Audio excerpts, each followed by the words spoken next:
I want to talk to you suburban Avalanche owners out there. This also pertains to some GMC Sierras and Silverado models as well, Tahoes as well.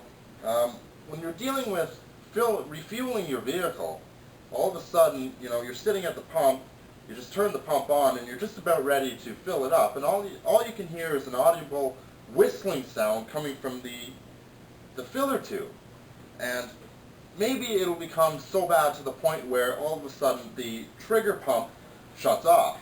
And you'll be sitting here and you'll only be able to pump in maybe 6 to 8 cents at a time without the trigger handle shutting off, right? Usually what will happen is it'll kind of give you the false sense of the tank is full, when it isn't. Eventually it'll get so bad where the tank will be empty, but you push the nozzle in and you start to refuel the vehicle, and the maximum you can get in at a time is 10, 12 cents, and then the pump shuts off, right? And then you have to keep sitting there. So after a while, when it gets to this point, a lot of people will end up using a jerry can, fill a jerry can, and then dump it into their truck. I want to take a few minutes and discuss why it is doing this.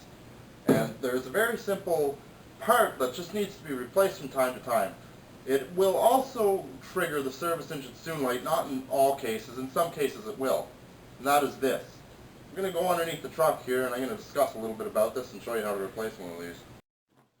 So what we're looking at here is the purge canister solenoid valve. If you look through here where the vent tube connects to, you can actually see a spring-loaded valve inside there. And this very easily just connects to the vent hose that is on your filler tube. So right now I'm going to climb underneath the truck. 04 Avalanche we're working with here this afternoon. I'm going to show you how to change it. Very simple. If you look on this side of the valve, here we have little grooves right here. The mounting bracket just simply slides through these grooves, and then it just sits in there. So there's no need for any socket sets or wrenches or anything of that note. All you really need is a flathead screwdriver. Alright, this is what it looks like while underneath the vehicle. It is usually housed above the rear axle assembly. So what you're going to have here is you're going to have your clip. This is for your vent hose. Very simple clip design here. There's a two-jaw type of clip system. What you're going to need to do is just insert your screwdriver, okay, within this area, give it a simple little twist. So you'll also notice that there is an electrical connector just on the other side of the valve. You can remove that once you have the unit removed from the vehicle. So with the hose off, you can very simply just hang them out of the way for now. With the hose off, now all there is a simple little clip up top here, and it will just slide right out of there, believe it or not. You'll just have to play with it for a bit.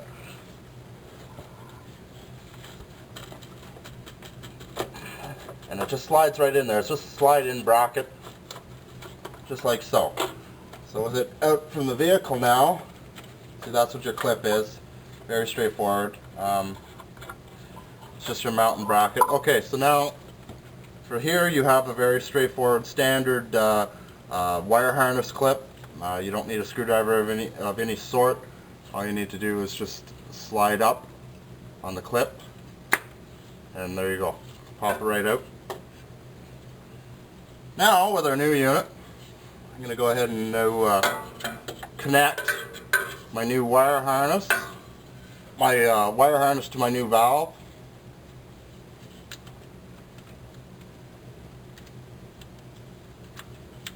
Just like so. Okay, very straightforward stuff. Now, I'm going to turn the unit around, slide the unit in place into the bracket. It might take a little bit of persuasion trying to get the valve back into its holder. Like I say, it can be tricky even removing it, so it'll just take a little bit of time to work with it is all. Okay, so with it in there now, connect our vent hose.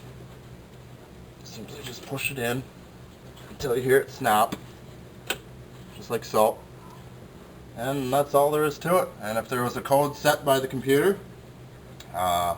log into your diagnostic or use your OBD2 scan tool to remove the codes and start the engine. Once the service engine soon light is out, well then you know you have a perfectly functioning system.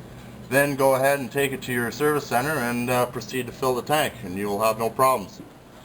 Alright guys, so that's what it basically is. If you're having a very hard, difficult time to fill up your vehicle and all you can hear is a loud audible whistling sound coming from the filler pipe, there's a good chance that this is what it is. And usually they become clogged, and we all know what happens with vent tubes when they get clogged. Things start to malfunction and not work properly, am I right? Well, this is what it is. Very simple. It's usually around 50 bucks for the part. Takes about 10 minutes to put in. Depends. If it's been in there for a while, there's a good chance that you're going to have to play with it. You're going to have some patience with it because, like I say, if it has been in there since new, you're going to have to work with it. So, 10 minutes to change it, and all you need is a flathead screwdriver. And this is the cause for why it's so difficult to fill up your tank. You'll sit there and you'll only be able to get in maybe 10 cents at a time, and then the trigger handle on the pump shuts off and you have to keep sitting there and keep working with it, am I right? Well, this is the case right here. 50 bucks for the part. Usually does trip a code in the ECM. Not always, but I'm saying, you know, there usually is a code tripped, and the service engine soon light will be illuminated if this does fail. But like I say, this is what causes it right here.